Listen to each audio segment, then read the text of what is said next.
રાજ્ય કક્ષાના મંત્રી કુંવરજી હરપતિ દ્વારા માંડવી ખાતેના એક જાહેર કાર્યક્રમમાં જાણે સરસ્વતીએ કંઠે બેસીને એમની જે અંદરની વાત હતી તે બહાર મૂકી છે એવું અમને લાગે છે. એમણે પોતે સ્વીકાર્યું છે આદિવાસી સમાજના હિતમાં ભાજપે ક્યારે નિર્ણય લીધો નથી અને લેશે નહીં.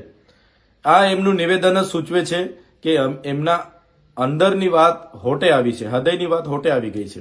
ત્યારે એમણે પછી ફેરવી તોડ્યું છે કે આ એડિટિંગ કરેલું છે. તો એડિટિંગ કરી હોય તો સાયબર ક્રાઇમમાં તમે ફરિયાદ નોંધાવો, દૂધનું દૂધ અને પાણીનું પાણી થઈ જશે.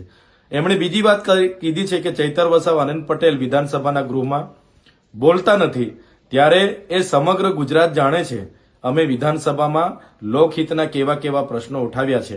પણ સમગ્ર દેશની તમામ રાજ્યોની વિધાનસભા લાવી છે, લોકસભા રાજ્યસભા લાવી છે. ગુજરાત સરકારને ગુજરાત મોડલનો પોલ ખુલી જાય એનો ડર સતાવે છે. એટલે ગુજરાત વિધાનસભા લાઈવ ન હોવાના કારણે અમારા અંદરના બોલેલા પ્રશ્નો હોય કે અમારા વક્તવ્ય હોય બહાર આવી શકતા નથી.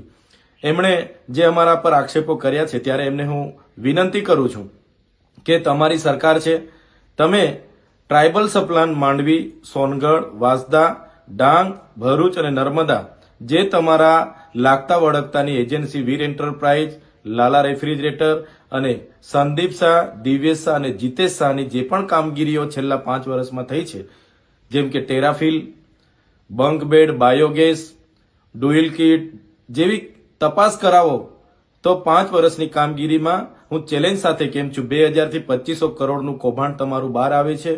તે કેમ તમે સ્વીકારતા નથી? જેની તપાસ કરવામાં આવે તો ચોક્કસ આ કુંવરજીભાઈ હળપતિનું પાણીનું પાણી અને દૂધનું દૂધ થઈ જાય એવું છે.